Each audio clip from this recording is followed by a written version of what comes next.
Good evening, everyone. Welcome back to Real Reds Talk, an authentic football fan channel made in Manchester. The topics on the table today. A double striker deal is doable, according to Melissa Reddy at Sky Sports. We'll dive into that news. We've also had Ruben Amorim press conference alongside Harry Maguire, and we now know what goalkeeper is starting tomorrow. I want to discuss Marcus Rashford's future.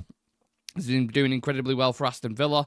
Will he stay? Will he come back to United? Do you want him back as well? And also a little bit of news around Edison, the Atalanta midfielder, again, which we'll get into towards the back end of the show, should I say. Now, the main story is the Cunha, Delap and Osman coming out from Sky. We'll get onto that. But I just want to get into the press conference first, because obviously the most kind of pushing news at the minute is about Onana, and everyone wanted to know if he was starting or not. And Amorim confirmed today that he will start tomorrow. So just give us your thoughts on that first and foremost, Shreyas, and then we'll dive into the quotes. I think, first off, after the performance of Maguire against Newcastle, he didn't really, put himself in a positive light, I would say, in front of the manager when it comes that, I put in such a great performance, I should be starting this one.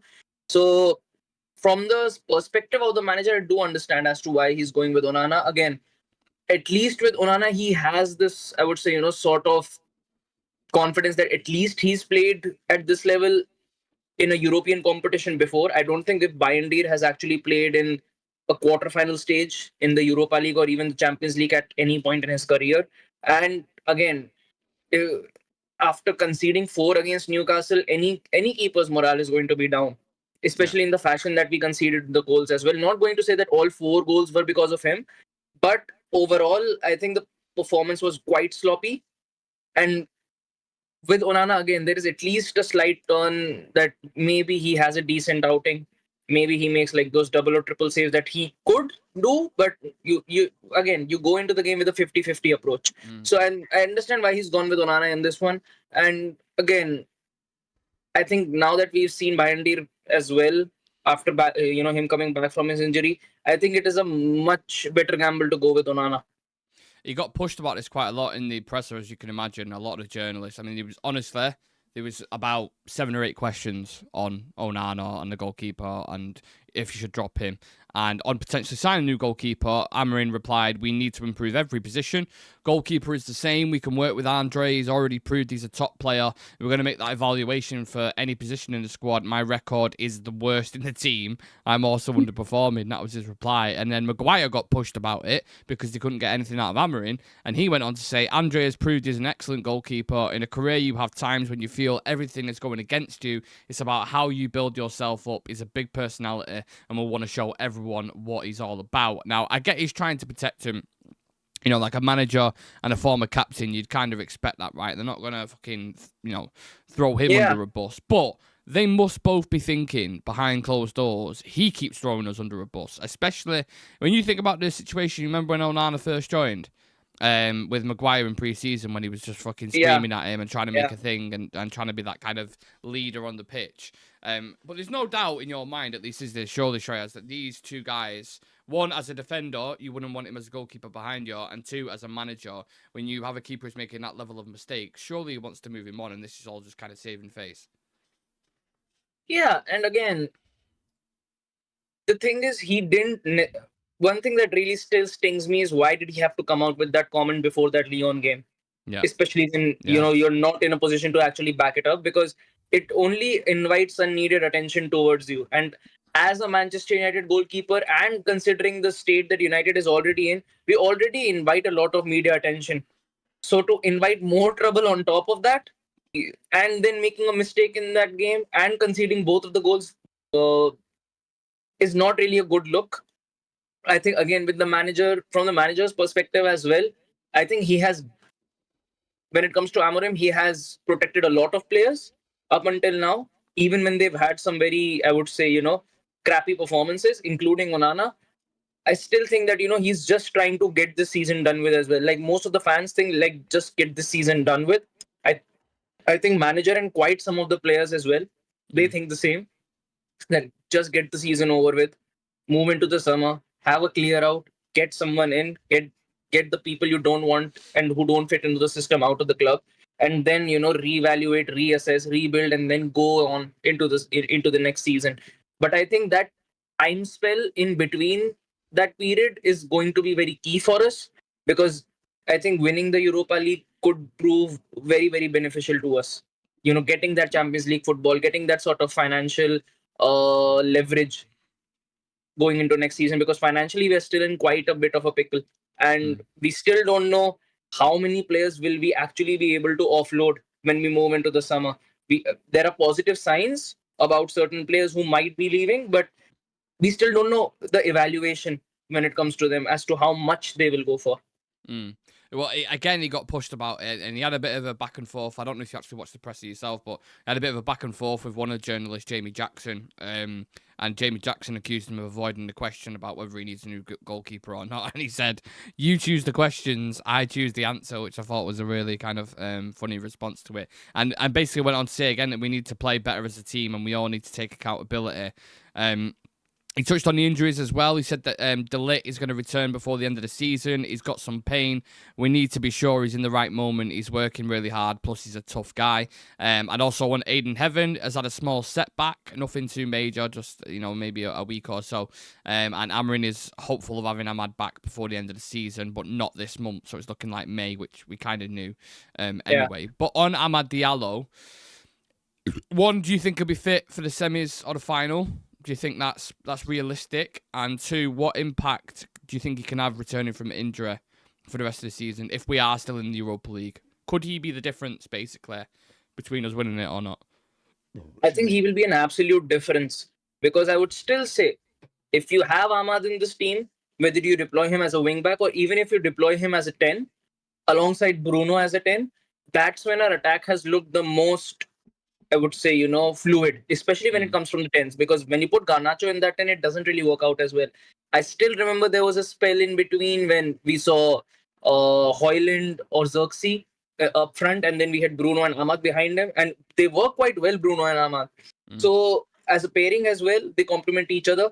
So I think Ahmad coming back into the team for the semis, or whether it is for the finals, I think it will be very important, because we'll actually have another outlet for goal scoring other than Bruno in this team.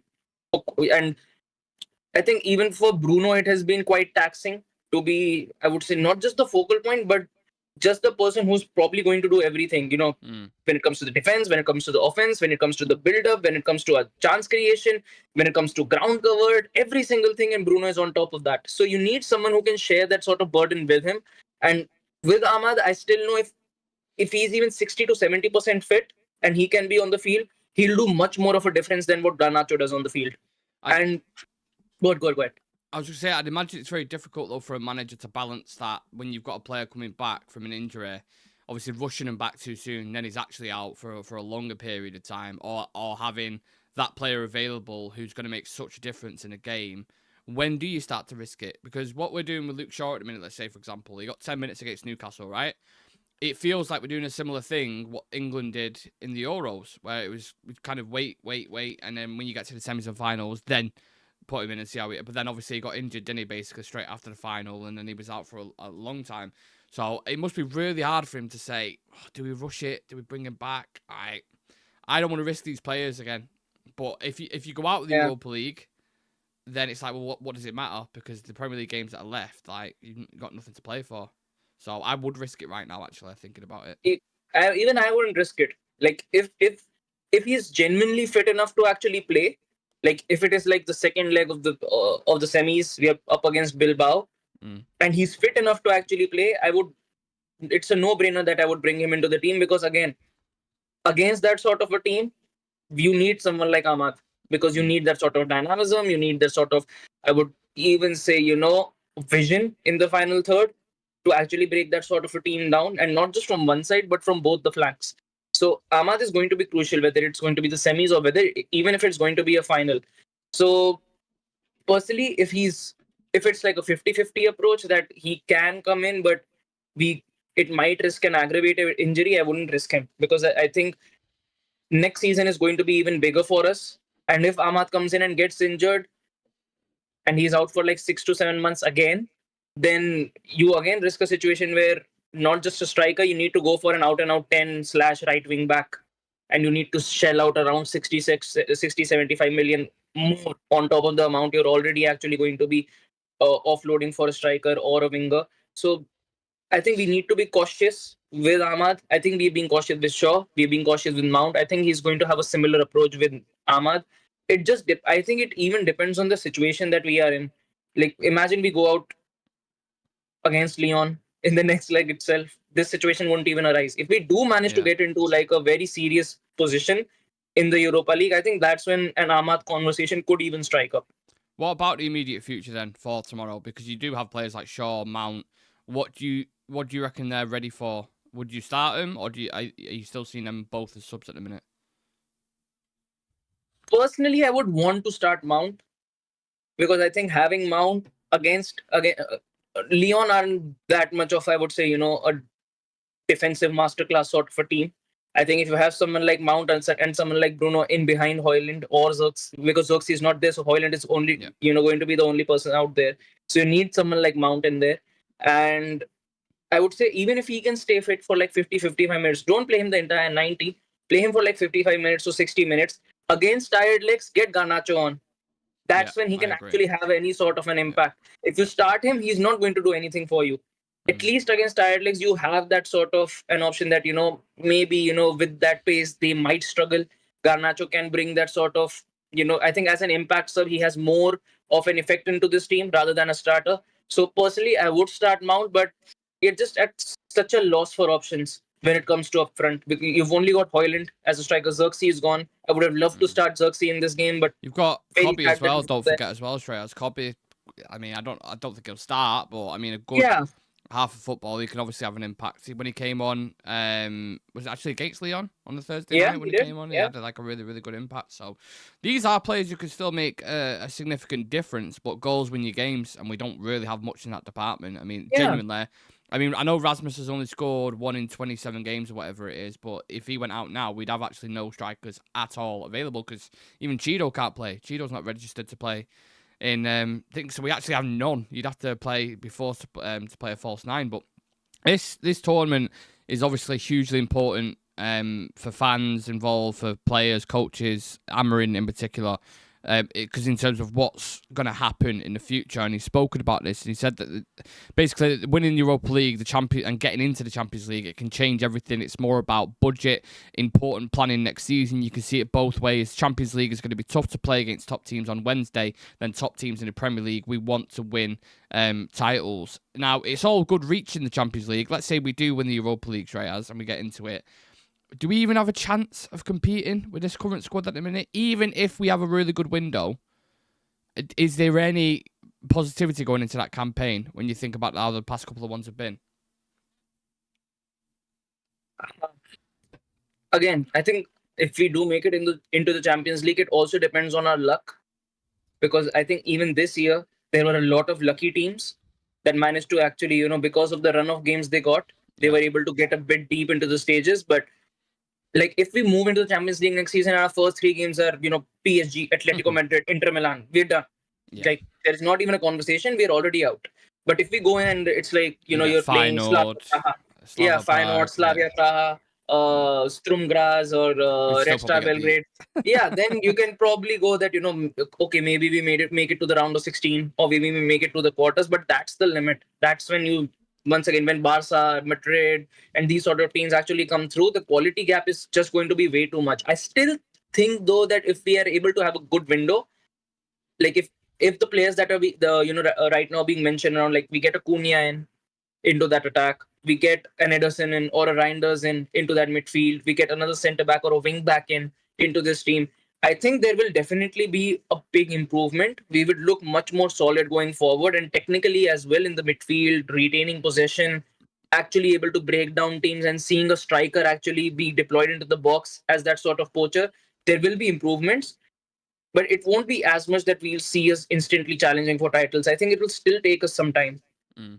I just feel like it's turning more into, if we get into the Champions League, we the revenue that we get, the players that we can attract, but everyone's focused on that, and so no one's talking about actually competing in the Champions League and going far and testing ourselves and seeing where we're at, because it isn't really it don't feel real that at the minute for us to. I mean, we've gone quite far in the Europa League, but the level of teams, we've had no teams drop down from the Champions League. So it's been it's probably the easiest year it's been to win the Europa League, and it's still a very, very tough ask with the players that we've got. So I just can't imagine. I feel like we'll be drowning without a paddle in the Champions League against the quality of teams there. Even if you look at the Champions League right now, the teams that are in the quarterfinals right now, United is nowhere near to any of those teams. Like, I would even argue Dortmund right now are a much better team than what United is. So the quality gap is definitely They've certainly there. got a better striker than us, I'll tell you that for free. That Garessa. Yeah, they've probably got one of the best strikers. Yeah, I would even he's say doing well at the minute. Really, really well. Yeah. And apart from that as well, I think there are just a lot of areas where United needs to improve. Like you mentioned, a striker. You need another 10 in, you need a wing back, you need a midfielder, you need a goalkeeper, you need another wing back coming in through the ranks as well. So definitely there is scope for improvement. How much will we be able to improve is one question. Secondly, what sort of talent we are able to actually attract, whether, it's going to be Gyökeres, Awesome and Cunha's type of signings, or we're going to be a bit, low tier signings than that. We still don't know who we attract. And the biggest question of them all is whoever we do end up attracting and coming to the club, will they even work out or not? So again, there's a lot of question marks all around the transfer window. I think once the next season actually kicks on and we actually see a fit 11, like I want to see us field a starting 11 that doesn't change. Like 1 or 2 changes is still understandable, but I want a consistent 11, playing like 15 to 16 games at least.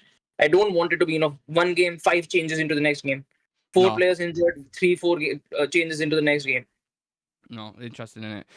Let me go to the comments. If you are just joining, please do smash like the video and subscribe to the channel. 13,891, 9 subs off 13,900. So if you're new, please do hit that subscribe button. It takes 2 seconds. Charlie saying if the manager and the teammate would not back Onana, I'd be very worried, of course. Tiger UK, if players ain't fit, then don't risk him.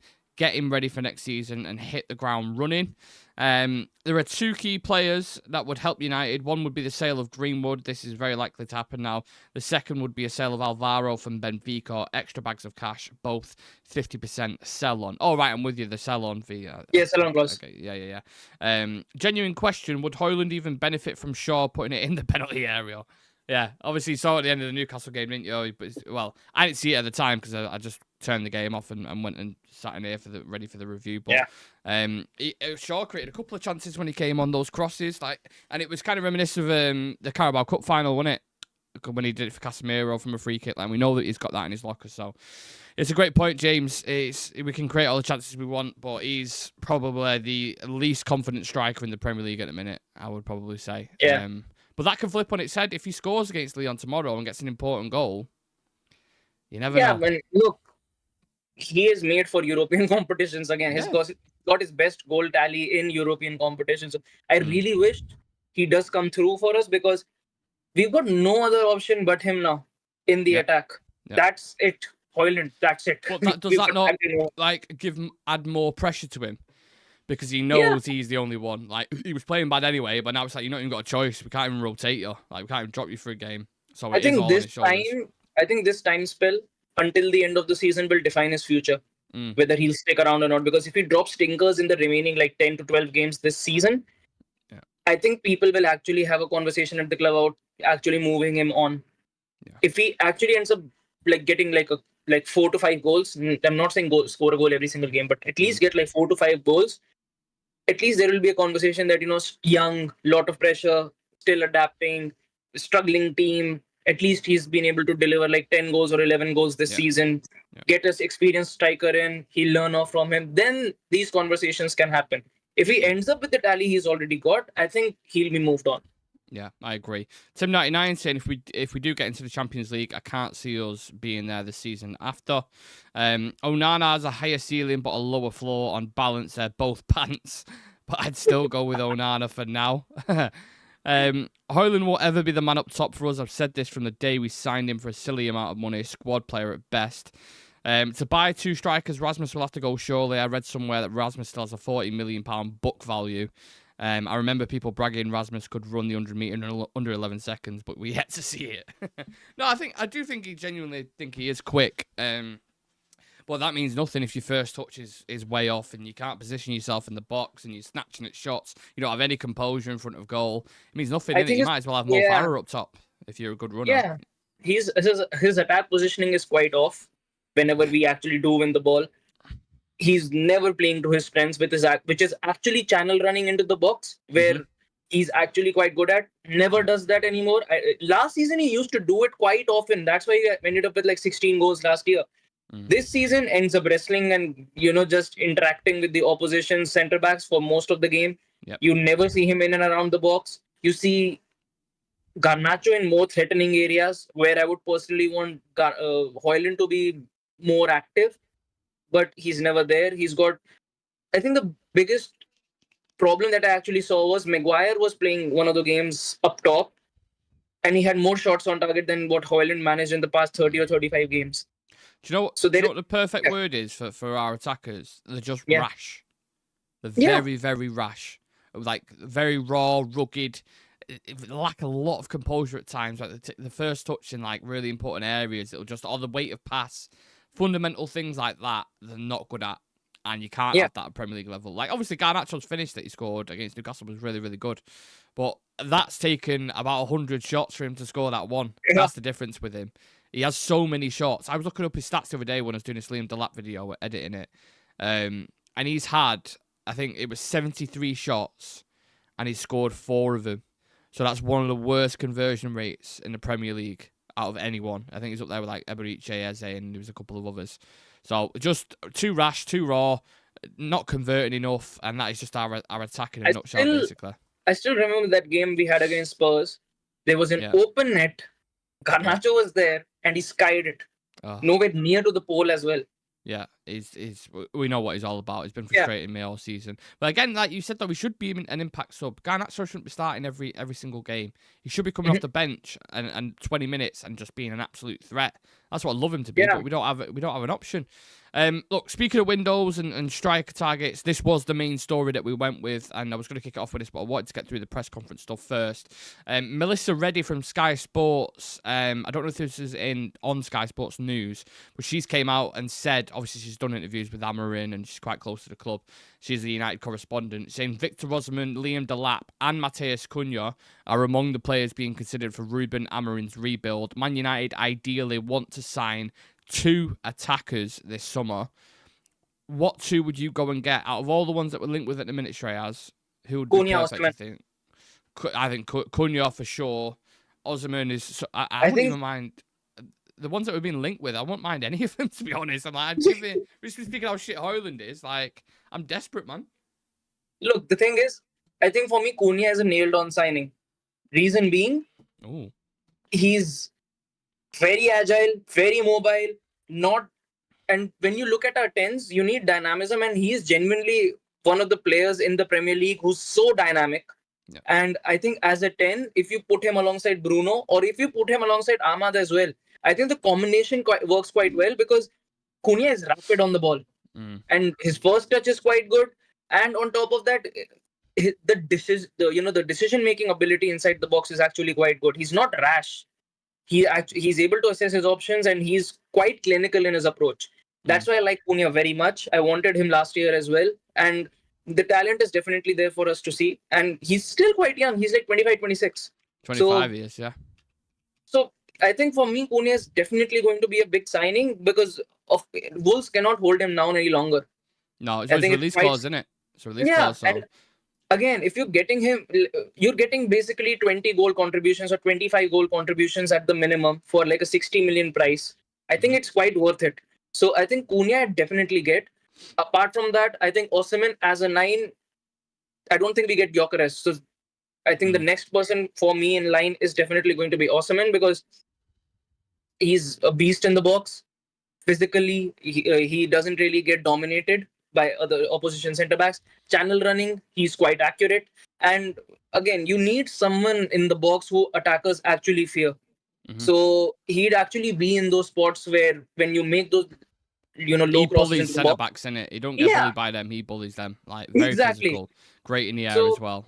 Like, and if you have like that sort of a triangle with Cunha being on one side, you've got Bruno on one side, you've got Osimhen up top, and you've got Ahmad on the right wing back, Brook on the left. So then you'll see an attack working, actually. And even if you take Osimhen out of the picture, I would even say if you get someone like Hugo Ekitike from Leipzig as well, he's actually rapid on the ball. Frankfurt. Yeah, Frankfurt. Yeah.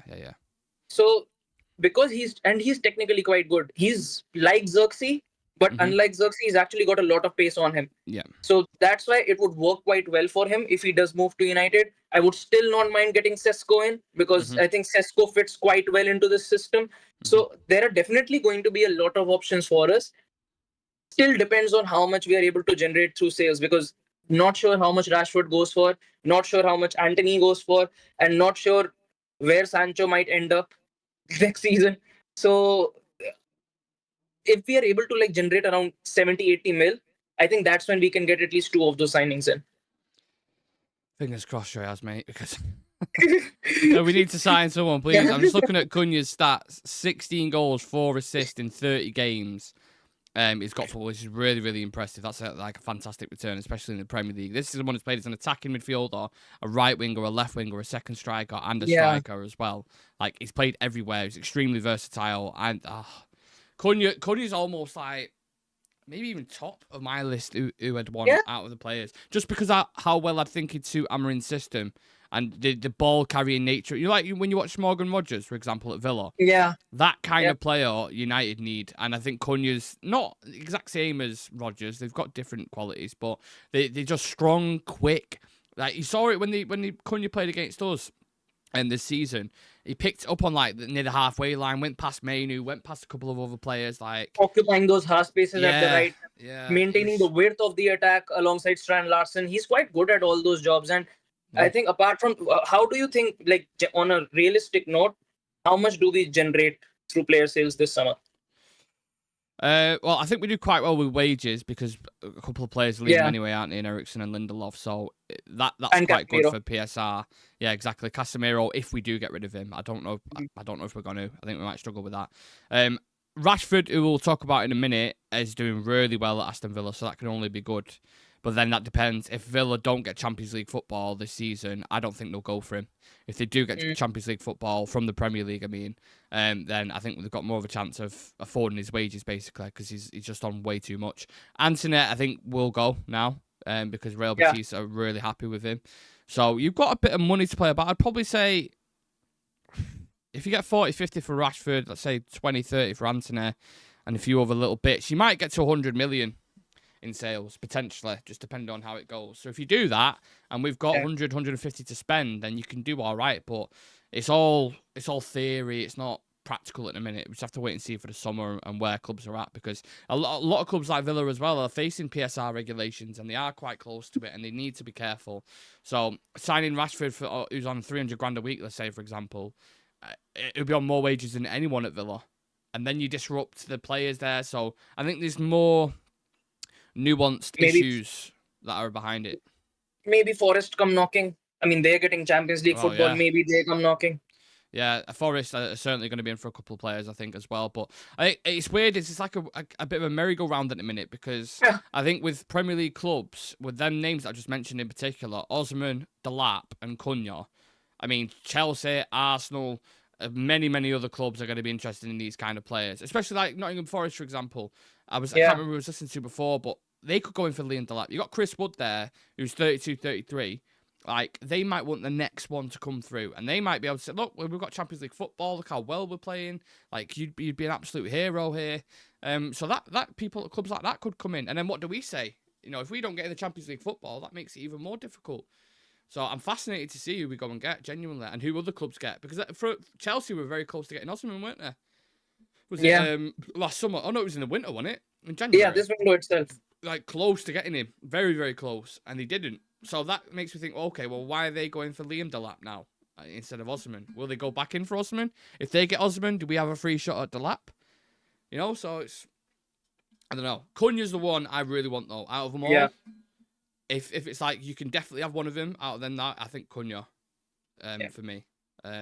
So yeah, what's everyone else saying then? Let's go to the chat 'cause I'm curious to know. Rasmus has the soft touch of a baby elephant. He would give Mertesacker the chance to recover sometimes. Please do like the video as well. Tiger saying my nan would mark Rasmus off the field and she died in 2007. Jokes aside, we need a new striker. Jesus Christ. I'd like to see Murillo in a red shirt. Is Osman a dominatrix in the box? Oh, they're bringing that one back, Shreyas. Shreyas thought you got rid of that as well, and you just brought it right back up. Newcastle will want to bolster too as well. That's what I mean. There's loads of clubs. Loads. So take your pick, people. Let me know in the comments. 2 players, or 2 attackers, let's just say. Get them in the comments section. We're going to move into the midfield because United, apparently, this is according to Sport Witness and Italian outlets. You know what these kind of outlets are like, Shreyas. United have overcome competition from Man City and are now in pole position to sign Ederson. United are serious and making advances to sign him. They have intensified contacts with the player's entourage and hinted their willingness to negotiate with Atalanta, who have set a £51 million asking price. Now, you mentioned Ederson and Rangers at the start of the video. Yeah. This isn't exactly a reputable outlet, like I touched on, but he seems to be the only midfielder that we're being linked with at the minute. I don't know if you've seen anyone else, but Ederson seems to be the only name, which worries me.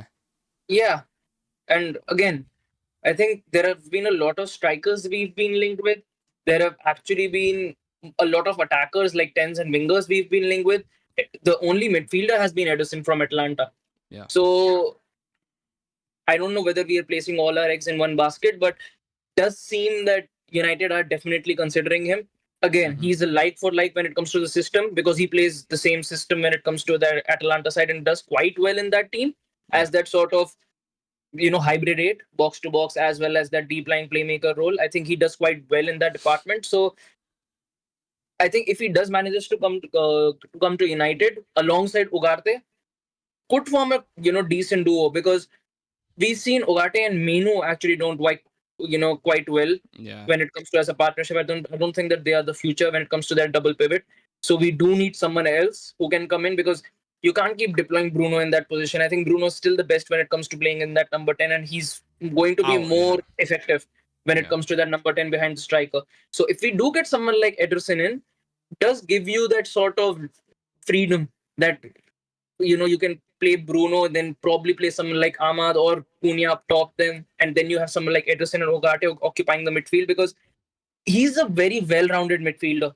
Like he's not a unidimensional midfielder that can do only one job, like drive the ball up forward. He's got good distribution on him. Yeah. Ball winning wise, like we talk about Ugarte, that ball recovery and winning wise, he's very, very good. Again, he's a very relentless midfielder, and like Amorim wants, he wants someone who's got an engine and can press on the field for like 90 minutes.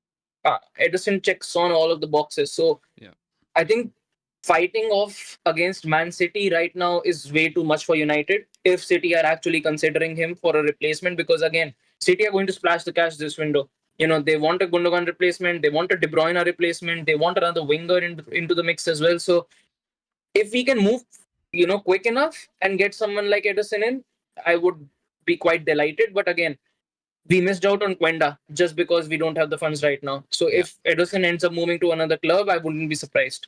Well, think about it, right? You just mentioned Man City there, who are definitely going to spend because, like you said, Gundogan and Bernardo and De Bruyne, all the greats of their team are going to move on. So they're going to want replacements, right? And the wages as well that will free up for those players, that the kind of wages they're on will be massive for them. Liverpool didn't buy anyone last summer, and they're about to win the Premier League. So if you don't think they're going to spend, especially with Virgil van Dijk coming out as well, they need, saying it's going to be a big summer, they're going to spend a lot of money. Arsenal, Arteta came out a few weeks ago and said it's going to be a massive summer for them. So they're going to spend a load of money. So that's just going to limit our options in reality. You mentioned Liverpool. Liverpool are strongly considering Baleba for next season. Every single one of these guys are going to be... I mean, Arne Slot and a lot of my friends who are Liverpool fans have said that he's not happy with the midfield situation, the manager.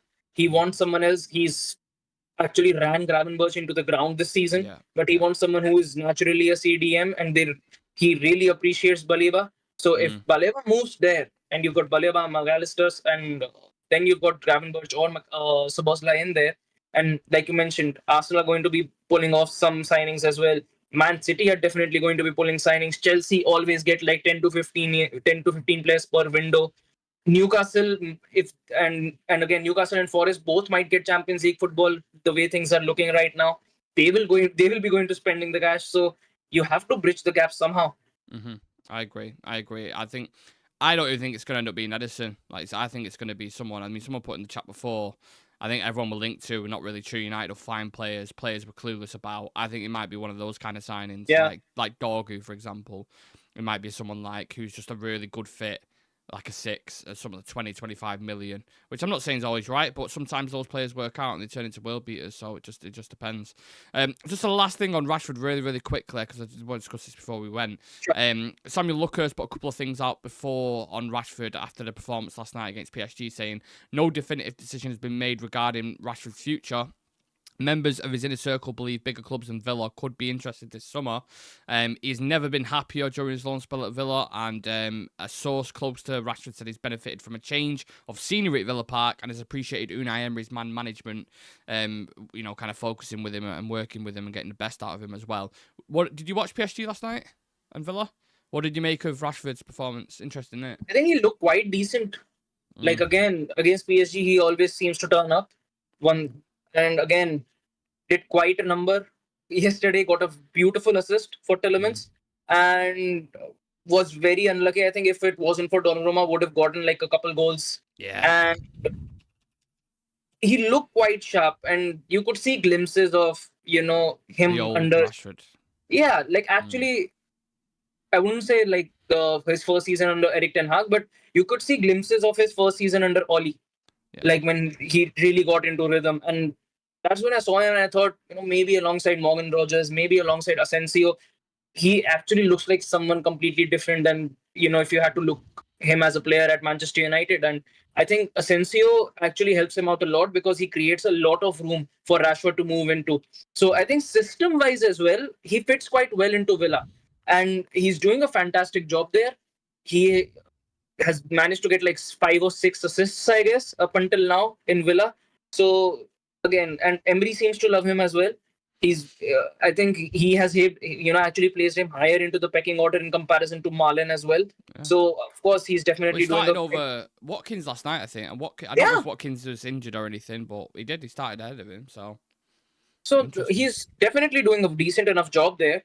And again, with Rashford, we've always seen it that when he's happy, when he is in some good rhythm, you can see his purple patch, and you can see him with his tricks, with his directness, with his deadliness in the box, clinicality. Every single box gets checked when he's in a good mood, and you can actually see him happy on the pitch.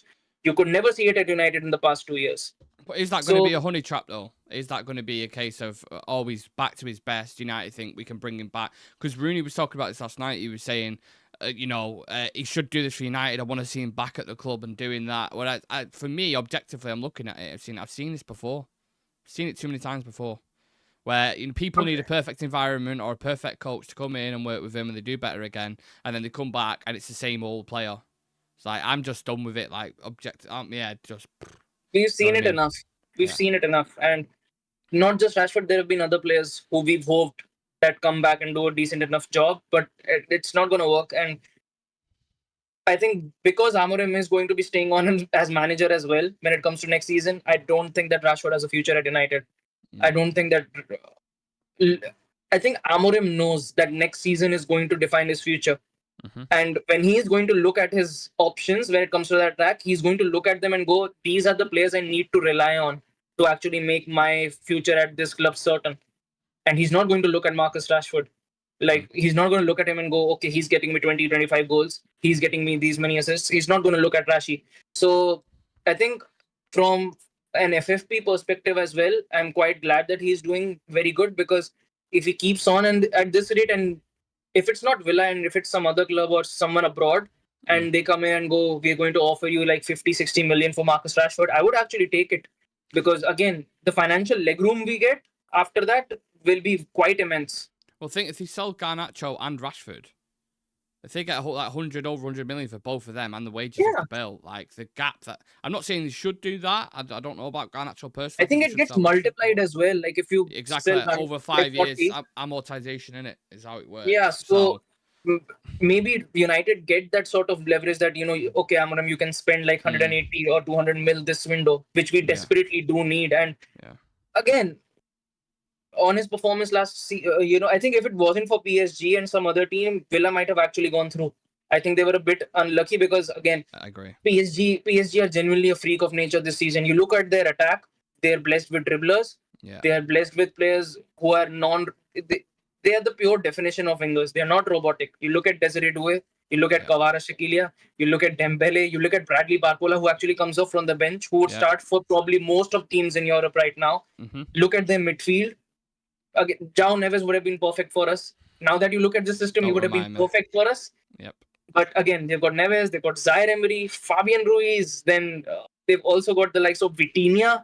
So yeah, they've got a stacked squad. Them and Barca are favourites for me. But they almost did it. Villa very, very close. So Ian Max had a chance towards the end. It was so close. But that's the fine margins in football, unfortunately. And that's a good place to leave it. I've got to head off to work myself, so I didn't want to rush off. I did want to read out some more comments, but it work call, so I've got to head off.